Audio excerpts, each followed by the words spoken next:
Hey you guys, welcome back to Crazy Quilting Crafts with SEK. Alright you guys, I did a little project today, nothing spectacular, but I just wanted to share with you a way of storing up your quilt labels or like your garment labels. Now, what I did today you guys was I had actually several panels of labels, and these are actually Lori Holt labels, which are really cute and adorable. So what I did was I actually cut up each one today, and I starched them really good, and I kind of hung them around the room to dry, and then I starched them again.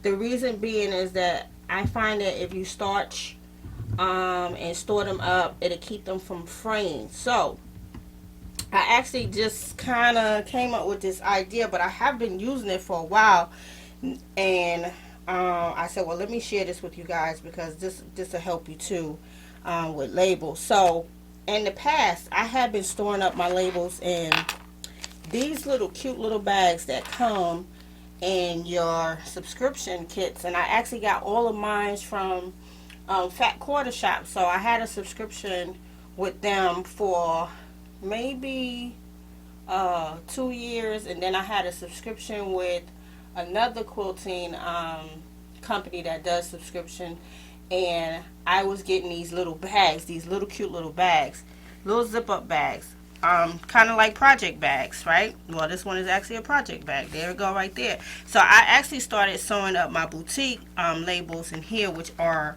the long rectangular ones, and then I said, well, I can actually put these in there as well, which are the smaller ones. So I said, these small ones, I'm going to store them up in this little project bag. And these are actually from Fat Quarter Shop. And these are very small as well. See, Fat Quarter Shop, little square ones. So I said, well, I'm going to store those up in this one. Then I started fooling around with the bigger labels, quilt labels. And this this yard that I got from another label company that I ordered from. Their labels are kind of big as well. So I said, well, the bigger labels, I'm going to store them up in this little vinyl bag, which these is probably like 5x5s, kind of like a charm size, or even just a little bit bigger. And I like the fact that I can see through this one. So I'll back that up so you guys can get a look at that one. So I said these gonna go in here, and I'm also gonna store the Lori Holt ones that you see on the table, because I just finished starching these. Yep, I just finished starching these, cleaning them up really good. And like I said, the starching and the iron helps with the fraying. It's not going to take away all the fraying, but it will help. And these are actually probably like 6x6. Most of these are.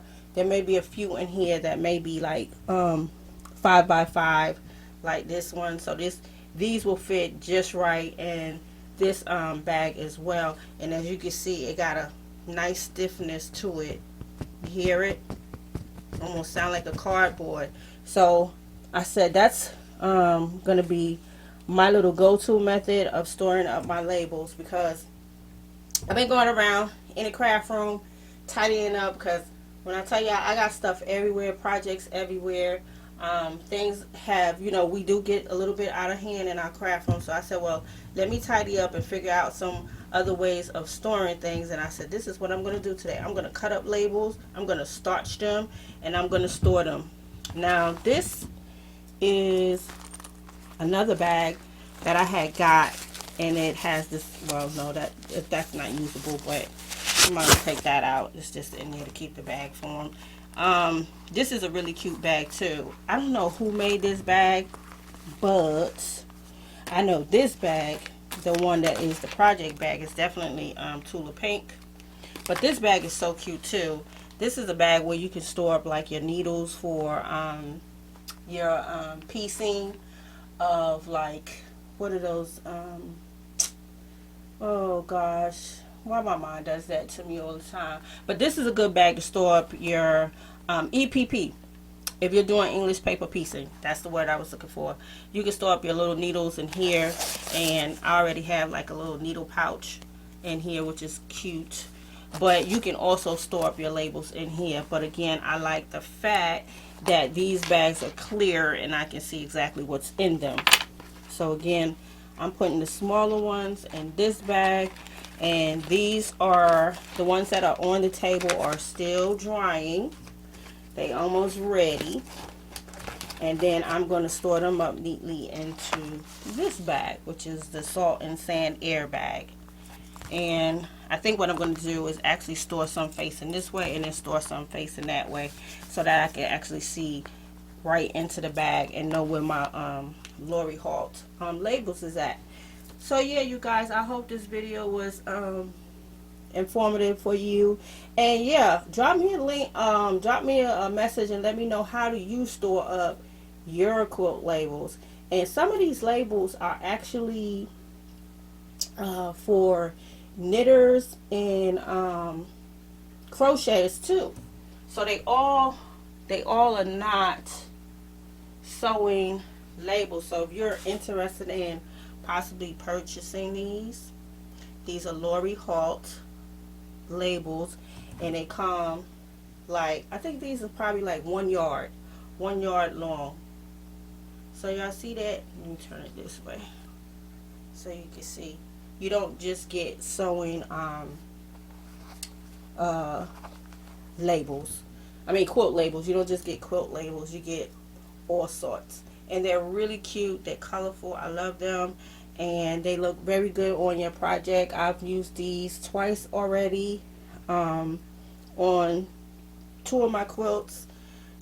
And I will definitely be using much more because I have so many. But yeah, you guys, so if you guys want to get you some, y'all could just Google it. I'm sure you could get them at Fat Quarter Shop or at some other type of quilt shop. I know Lori Halt is on SD as well, so you can check her out on SD, and you should be able to find these yardage of labels. All right, you guys, don't forget, comment below, let me know how you store your labels. I also had a thought, because y'all know I'm a homesteader and I store my seeds in a binder, and I use baseball card holders to store my seeds. Now, that might be a go-to as well, but some of these labels are just too big to store up in those kind of binders. But I'm sure there's a way, but who knows? I might check that out, see what I could do. Alright, you guys, so this is SEK, the Crazy Quilting Crafter. I hope you guys enjoyed this simple show and tell on how to store up your quilt labels. And I will see you guys on the next video. Thank you so much for tuning in. And remember to keep on blocking, baby. I will see you guys real soon. Peace.